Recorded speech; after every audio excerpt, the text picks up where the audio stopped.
औज़ुबिल्लाहि बिस्मिल्लाहिर्रहमानिर्रहीम। दोस्तों, कैसे हैं आप? आपके सवालात और मेरे जवाब, इस हवाले से हाजिर खिदमत हूँ। मेरे पास एक मैटर पेंडिंग है। इसमें बहुत ज़्यादा क्वेश्चनिंग जो है वो की जा रही है। एक ज़री ज़मीन है। इस ज़री ज़मीन से मुतल्लिक चूँकि इसके हिस्सेदार भी बहुत ज़्यादा है और वो हर साहब जो है वो बहुत ज़्यादा क्वेश्चनिंग रेज कर रही है। सो मैंने सोचा बजरिया वीडियो इनको क्यों ना इस बात का जवाब दे दिया जाए ताकि सबको समझने में आसानी हो जाए। पहली बात यह है कि जब भी किसी जगह की विरासत बनती है तो वो विरासत कहाँ होती है, यानी suit for declaration where we have to file. We will file this suit before the concerning pecuniary jurisdiction, जिस कोर्ट की बनती होगी, सॉरी, जिस कोर्ट की टेरिटोरियल जुरिडिक्शन बनती होगी, उस टेरिटोरियल जुरिडिक्शन में हम इस सूट को फाइल करेंगे। यानी उसी जहाँ पे ज़मीन जायदाद मतदाविया वाक़या है, उस जायदाद मतदाविया को जो सिविल सूट लगती है वहाँ पर ये केस फाइल किया जाएगा। अब केस फाइल करने के लिए जो ज़रूरी अज्जा होते हैं वो क्या होते हैं? उसमें सबसे पहले आपके पास FRC होना चाहिए, यानी कि family registration certificate issued by NADRA.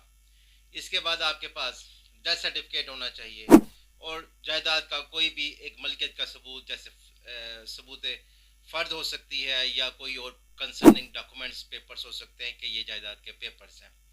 अब जो FRC है इसमें आपका बेसिकली जो फैमिली ट्री है वो प्रूव होगा कि आप किस तरह से इन साहब के वारिस बनते हैं। अब ये जो इशू कंसर्निंग जो पेंडिंग है, इसमें हुआ कुछ यूँ है कि एक साहब थे, नाम मैं उनका नहीं लूँगा, अल्लाह सोना उनको गरी के रहमत करे, जन्नत फिरदौस में बुलंद दर्जा और आला मुकाम दे।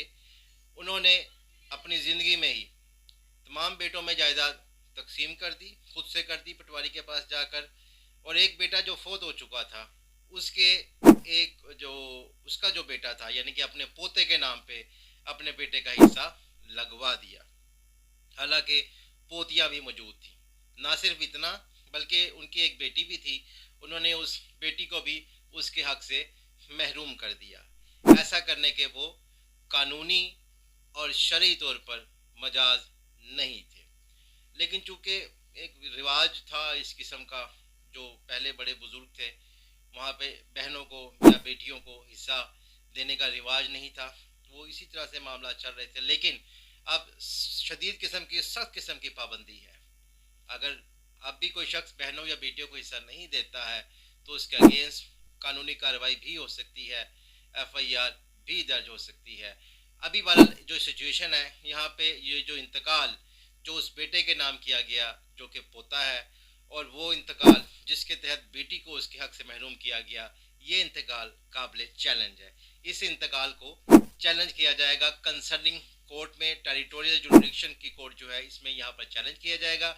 यहाँ पे जो सूट फाइल किया जाएगा वो suit for cancellation of mutation number so and so, जो भी म्यूटेशन का नंबर है, cancellation of mutation number, declaration with permanent injection.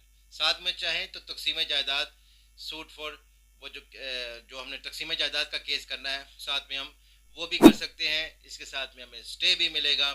Documents में आपको बता चुका हूँ, डेथ सर्टिफिकेट, FRC, म्यूटेशन का जो पेपर है या जो भी कंसर्निंग डॉक्यूमेंट्स हैं ये करेंगे। और हम विरासत बनवाएंगे, यानी डिक्लेरेशन का मानी हम अपनी विरासत भी बनाएंगे, हम जो म्यूटेशन है उसको चैलेंज भी करेंगे और हम साथ में स्टे ऑर्डर भी लेंगे। अब स्टे में अगर हम चाहें तो दो तरह का स्टे है।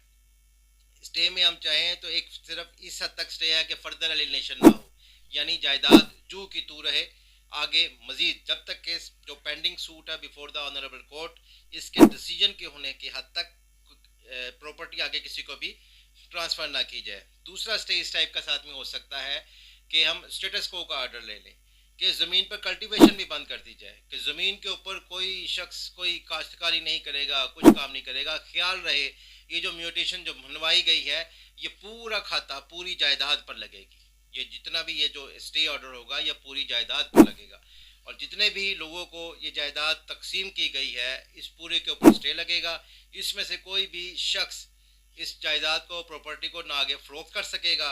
और अगर हम स्टेटस को का ऑर्डर लेते हैं उस पर बाकायदा ये भी कोर्ट से लिखवा लेते हैं कि जब तक इस कोर्ट का इस केस का फैसला नहीं हो जाता तो कोई इस पर कल्टीवेशन भी नहीं कर सकता, कोई इसके ऊपर अपनी काश्तकारी भी नहीं कर सकता है, तो तब भी कोर्ट हमें ये आर्डर भी जारी कर सकती है। लेकिन ये कौन सी कोर्ट करेगी? जो उसकी टेरिटोरियल जुरिडिक्शन वाली कोर्ट है। साथ साथ में अर्ज कर रहा हूँ कि जो तकसीम जायदाद का दावा है, अब इसमें लोकेशन डायमेंशन भी आती है प्रॉपर्टी की, कि अब ये कोर्ट को ये भी देखना है, जिसके लिए कोर्ट एक कमीशन मुकर्रर करेगी। कमीशन जो है वो जाकर प्रॉपर्टी का बाकायदा जायज़ा लेगा। जायज़ा लेने के बाद वो बताएगा, वो अपनी तहकीक के बाद, कि ये ज़मीन ज़रखेज़ है, ये ज़मीन ज़रखेज़ नहीं है, ये ज़मीन फ्रंट पर आती है, ये ज़मीन बैक पर आती है, इसका इस रकम हिस्से की ज़्यादा बनती है, इस हिस्से की रकम कम बनती है। लिहाजा देखा कोर्ट का जो कमीशन है वो इस प्रॉपर्टी को इस तरह से तकसीम करेगा कि तमाम लोगों को बराबरी की बुनियाद पर, मुसावी हकूक़ की बुनियाद पर उनका हिस्सा मिले, ना कि किसी को कम जरखेज़ वाली ज़मीन मिले, किसी को ज़्यादा जरखेज़ वाली ज़मीन मिले, किसी को फ्रंट पोर्शन जो कि रोड के करीब जिसकी वैल्यू ज़्यादा हो जाती है वो मिल जाए, और किसी को बैक साइड वाला एरिया जिसकी वैल्यू कम होती है वो मिल जाए। तो कोर्ट का जो कमीशन मुकर्रर किया हुआ होगा वह इन तमाम चीज़ों को देखकर अपनी रिपोर्ट बनाकर कोर्ट में प्रेजेंट करेगा, और फिर कोर्ट में दोनों तरफ से वकला साहिबान अपने अपने आर्गूमेंट्स देकर ऑनरेबल कोर्ट को सेटिस्फाई करेंगे, जिसके मुताबिक फ़ैसला होगा। अगर कोई भी साहब या एक से ज़्यादा असहाब इस बारे में मुतमईन नहीं हो पाते हैं, तो ऐसी के तकसीम जायदाद के बारे में मुतमईन नहीं हो पाते हैं, तो ऐसी सूरत हाल में कोर्ट तकसीम जायदाद सूट को, उस प्रॉपर्टी को ऑक्शन करने का, एक नीलामी आम का, वो फिर एक उसका इश्तिहार जारी होगा, और फिर प्रॉपर्टी को नीलाम किया जाएगा। बाकायदा इलाके में पूरे पोस्टर लगेंगे, और जितने भी लोग बोली देने के मजाज होंगे वो आएंगे, कानून के मुताबिक अपनी बोली देंगे। जो सबसे ज़्यादा बोली देगा वो इस तमाम जायदाद मतदाविया को ख़रीद लेगा, और ये जितने पैसे हैं वो हिस्सेदारान में उनके हिस्से के मुताबिक उनके अकाउंट में या कोर्ट में जमा करवा दी जाएंगे, जहां कोर्ट में से जितने भी हिस्सेदारान हैं वो अपने हिस्से को वसूल करने के हकदार होंगे। ये जो गिफ्ट बनाया गया, जो कि कानून के मुताबिक दुरुस्त नहीं है, इस गिफ्ट डीड को चैलेंज किया जाएगा, और इस गिफ्ट को चैलेंज किया जाएगा। तकसीम जायदाद का सूट भी साथ में फाइल होगा। एक या एक से ज़ायद कोर्ट के हुक्म के मुताबिक एक या एक से ज़ायद जितने भी हिस्सेदार हैं इनमें जायदाद अकॉर्डिंग टू द लॉ तकसीम होगी। अर्ज़ कर चुका हूँ को बजरिया कोर्ट ऑक्शन भी हो सकती है।